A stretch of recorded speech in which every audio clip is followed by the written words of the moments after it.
Pourquoi as-tu fait ça, Kwame? Cet homme a passé 10 ans à traîner ton nom dans la boue, il a volé tes terres, insulté tes ancêtres, et toi, tu viens d'offrir en secret la fortune qui lui permet de se marier aujourd'hui?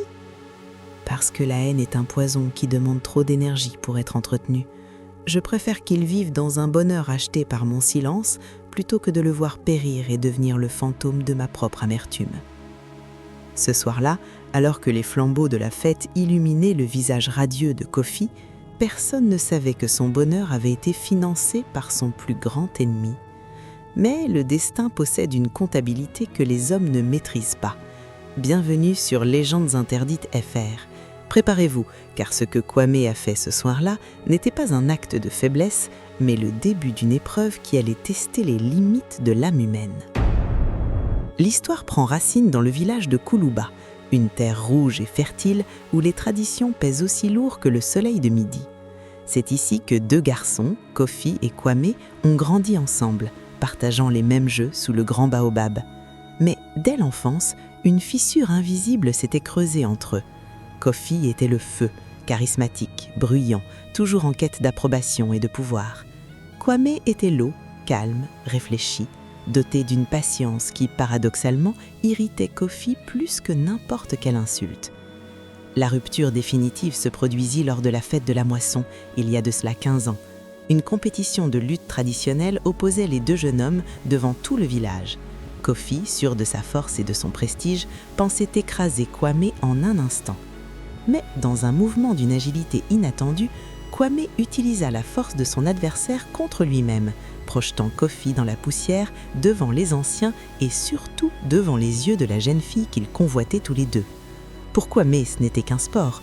Pour Kofi, ce fut une blessure narcissique qui ne cesserait jamais de saigner.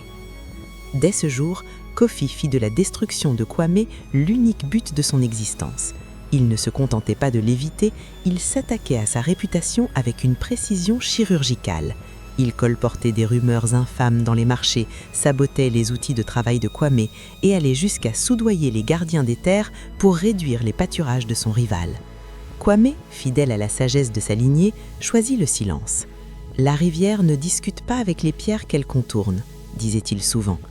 Mais le silence de Kwame ne fit qu'alimenter la rage de Kofi, qui interprétait cette dignité comme du mépris. La jalousie est comme une flamme, elle commence par brûler le bois qui l'entoure avant de consumer la forêt entière. Si vous aussi, vous pensez que la paix intérieure est la plus belle des victoires, abonnez-vous à Légendes Interdites FR. Ensemble, protégeons les valeurs qui font la grandeur de nos cultures. Finalement, incapable de supporter l'atmosphère toxique que Kofi avait créée, Kwame prit son baluchon et quitta le village pour la grande ville. Il partit sans un mot de haine, laissant derrière lui ses terres et ses souvenirs. Kofi célébra ce départ comme une victoire personnelle, persuadé qu'il avait enfin chassé le nuage qui faisait de l'ombre à son soleil.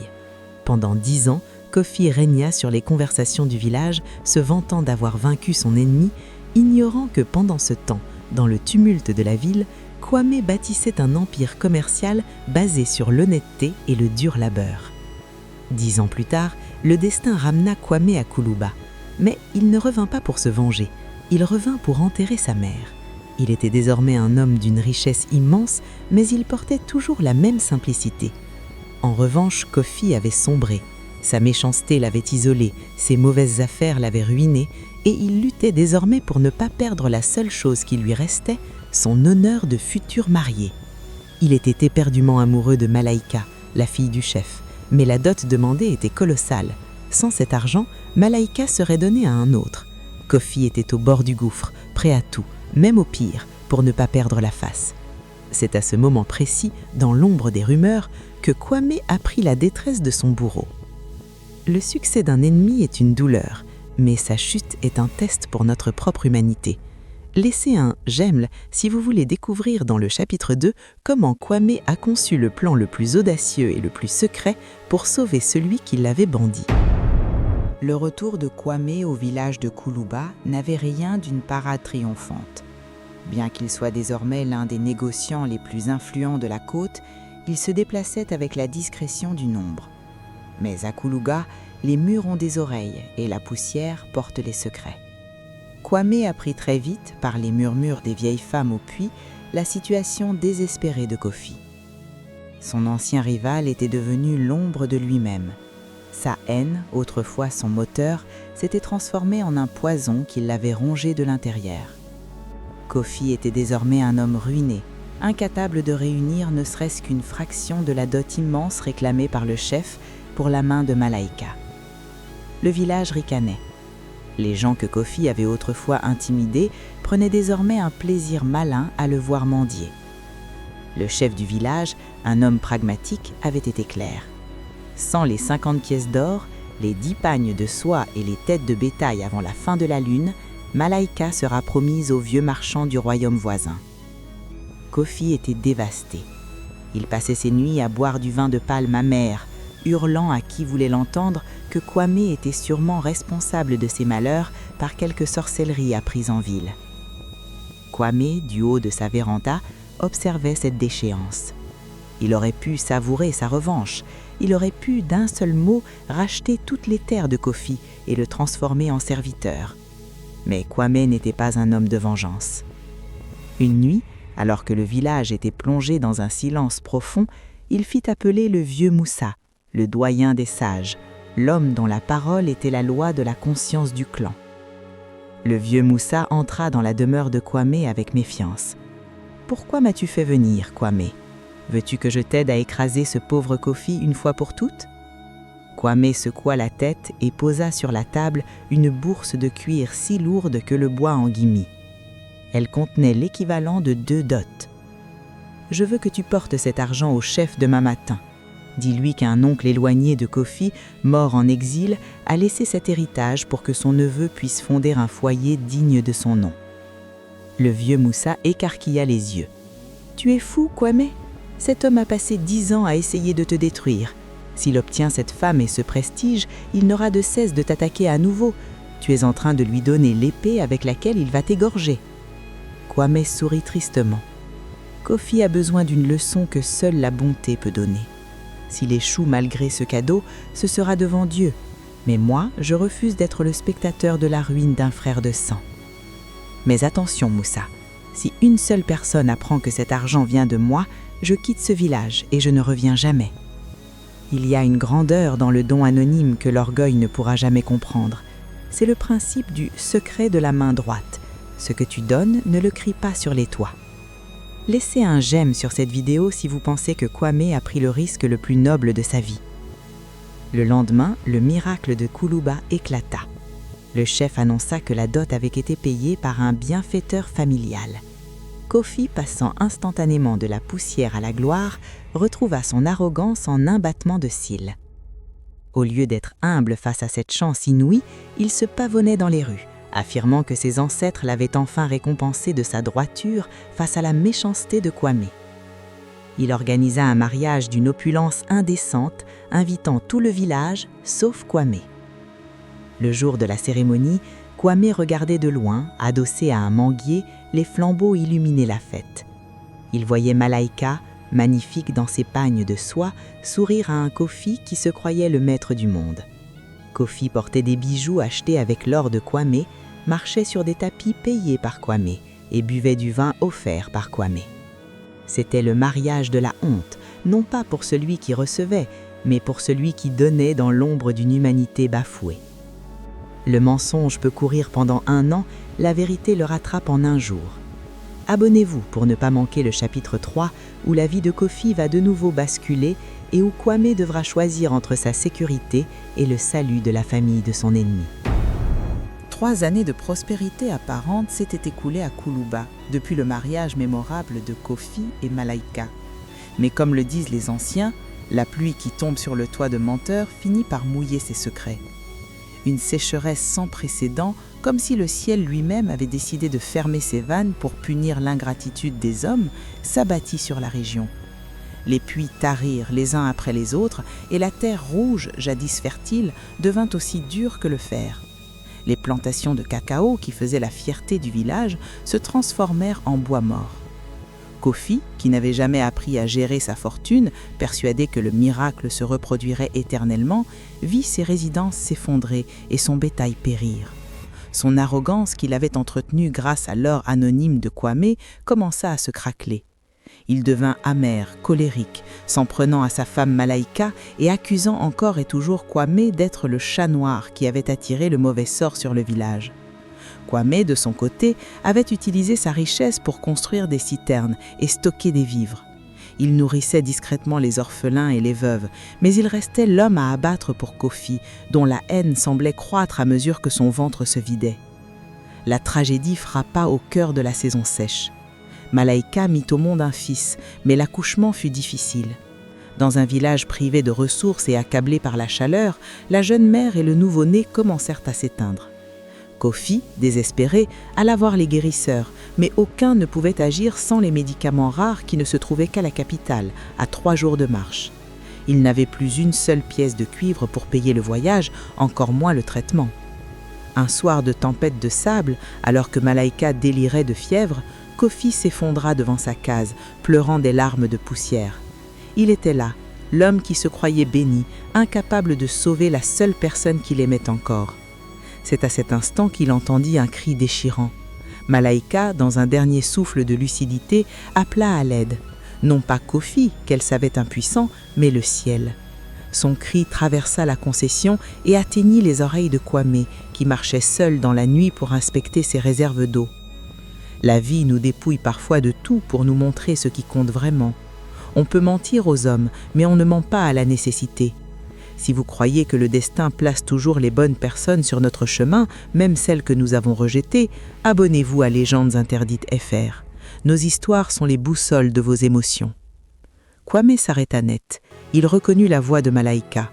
Il savait que s'il intervenait ouvertement, Kofi préférerait la voir mourir plutôt que d'accepter son aide. La haine de Kofi était devenue une forteresse plus imprenable que les murs d'un palais. Kwame fit alors appel à son fidèle serviteur, un homme étranger au village que Kofi ne connaissait pas. « Prends ces 2 chevaux rapides, ordonna Kwame. Va à la capitale, ramène le médecin et les remèdes. Dis que tu es envoyé par une guilde de marchands qui a entendu parler de la détresse du village. Et surtout, porte ce sac de mil et ces outres d'eau à la case de Kofi. S'il demande qui t'envoie, dis que c'est une dette ancienne que ton maître devait au père de Kofi. » Une fois de plus, Kwame se condamnait à l'ombre. Il payait pour la vie de l'enfant de son ennemi. Il finançait le salut de la femme qu'il avait même aimée en silence. Pendant que le médecin s'activait dans la case de Kofi, Kwame restait assis sous le grand manguier, priant pour que l'homme qui l'insultait au marché ne perde pas sa famille. Kofi, pendant ce temps, reprenait de l'assurance, disant aux voisins « Vous voyez, ma chance revient, même les étrangers reconnaissent la valeur de ma lignée. » Le sacrifice est total quand celui qui bénéficie du don méprise le donateur. Laissez un j'aime sur cette vidéo si vous voulez découvrir dans le chapitre 4 comment le secret avait commencé à peser trop lourd pour le vieux Moussa et comment une simple découverte fortuite avait tout fait basculer. Le miracle de la guérison de Malaika et de son nouveau-né fut attribué par tout le village et par Kofi en premier lieu à une intervention divine récompensant la noblesse de leur lignée. Kofi, ragaillardi par ce nouveau coup du sort, avait repris ses habitudes de grandeur. Il ne manquait jamais une occasion de passer devant la demeure de Kwame en crachant au sol, disant à qui voulait l'entendre « Regardez ce Kwame, il a beau être riche, il n'a pas la protection des ancêtres comme moi, même les médecins de la ville se déplacent pour ma famille. » Kwame, imperturbable, continuait de gérer ses affaires, mais le poids du secret commençait à peser sur une autre épaule, celle du vieux Moussa. Le doyen des sages vieillissait, sa santé déclinait et sa conscience le tourmentait. Chaque fois qu'il voyait Kofi insulter Kwame publiquement, Moussa sentait une brûlure dans sa poitrine. Il savait que le silence qu'il avait promis à Kwame était en train de nourrir un monstre d'arrogance. Il voyait Kwame s'effacer, s'appauvrir presque émotionnellement pour ne pas briser la paix du village, tandis que Kofi bâtissait sa vie sur un socle de mensonges financé par l'homme qu'il cherchait à détruire. La fêlure apparut un après-midi de palabres sous le grand baobab. Le chef du village, poussé par Kofi, envisageait d'exproprier une partie des terres de Kwame pour les redistribuer, prétextant que Kwame ne partageait pas assez. Kofi jubilait. C'était son coup de grâce. Mais le vieux Moussa, présent dans l'assemblée, ne put retenir un gémissement de douleur. Il se leva, sa canne tremblante. « Assez !» cria-t-il, sa voix brisée par l'émotion. « Kofi, tu parles de partage. Sais-tu seulement ce que signifie donner sans rien attendre en retour ?»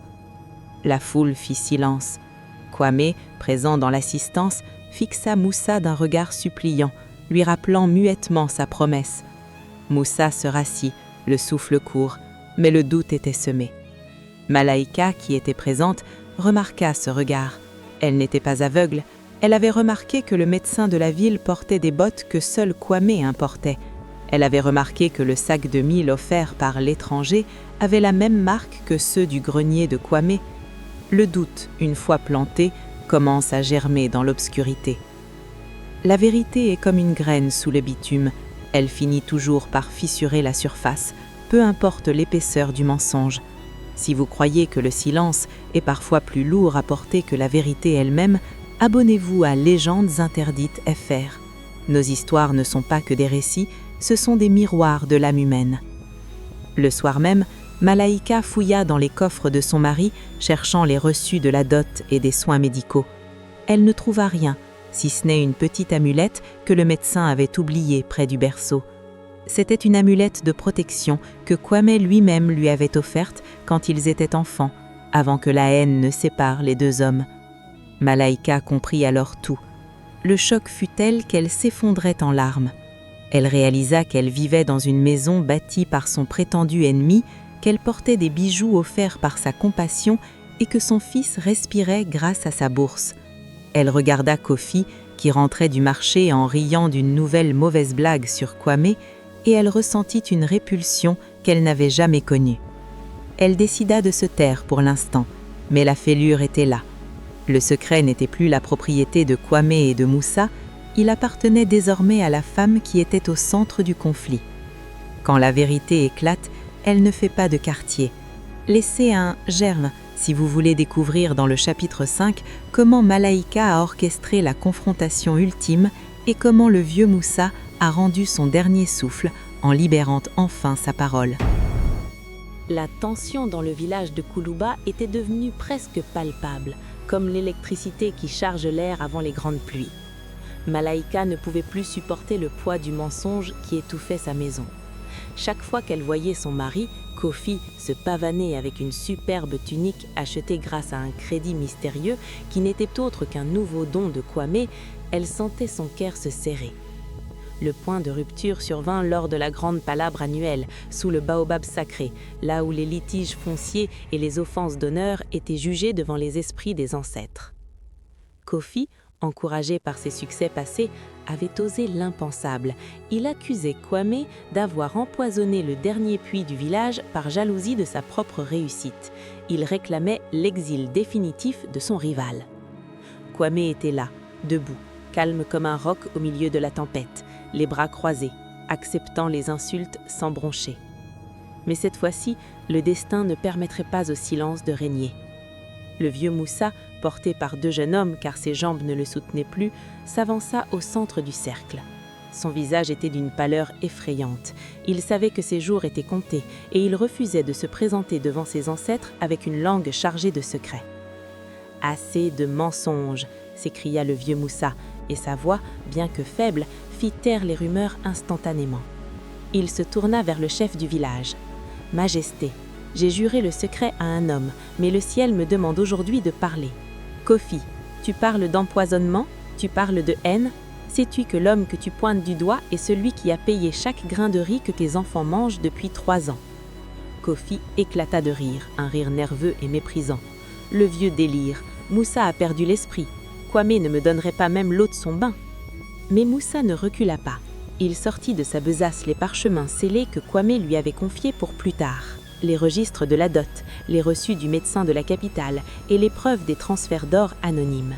« Regarde, Kofi, regarde le sceau de la guilde des marchands, regarde la signature que tu n'as jamais voulu voir. » La vérité ne détruit pas celui qui l'a dit, elle libère celui qui la reçoit, même si la chute est douloureuse.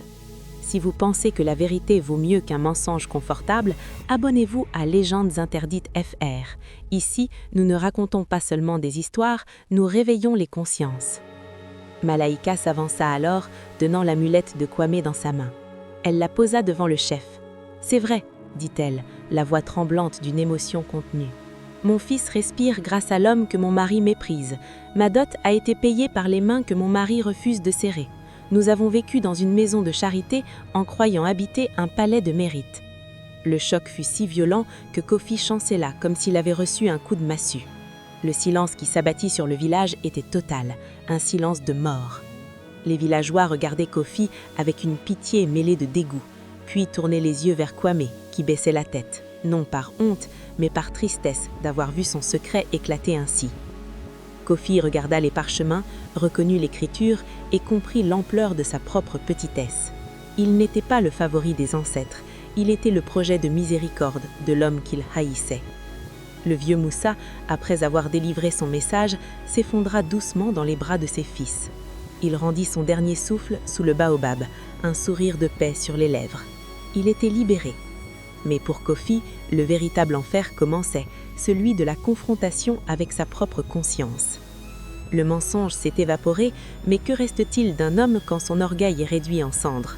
Laissez un j'aime pour découvrir dans le chapitre 6 comment Kwame a réagi à cette révélation et quelles leçons éternelles le village de Kuluba en a tiré.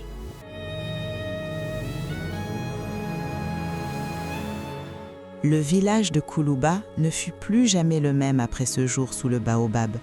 La mort du vieux Moussa, survenue dans le souffle de la vérité, avait laissé un vide immense, mais elle avait aussi purifié l'air.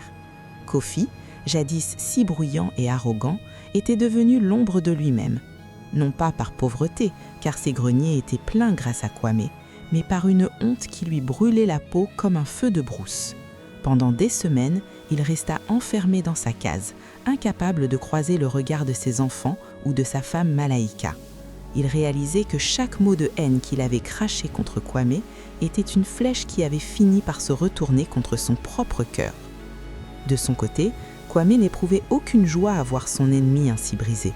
Il ne vint pas réclamer ses dettes, ni demander des excuses publiques. Il continua simplement de marcher dans les rues du village, saluant chacun avec la même humilité. Un soir de pleine lune, alors que le vent de l'harmattan s'était enfin calmé, on entendit frapper à la porte de Kwame. C'était Kofi. Il n'avait pas ses parures d'autrefois. Il était pieds nus, vêtu d'un simple pagne blanc, le signe des pénitents dans nos traditions. Kofi tomba aux pieds de Kwame, la tête dans la poussière. Les mots avaient du mal à sortir, étouffés par des sanglots qu'il avait retenus pendant 15 ans. « Kwame, pourquoi ?» finit-il par articuler. « Pourquoi m'avoir sauvé alors que je cherchais ta mort ? Pourquoi avoir payé pour mon bonheur alors que je piétinais le tien ?» Kwame le releva avec une douceur fraternelle et le fit asseoir sur son banc de bois. « Kofi, » répondit-il d'une voix calme, « la haine est un fardeau trop lourd pour un seul homme. En te haïssant en retour, je serais devenu ton prisonnier. En te faisant du bien en secret, j'ai gardé ma liberté. Je n'ai pas payé ta dot pour toi, je l'ai fait pour la paix de nos ancêtres et pour l'avenir de nos enfants.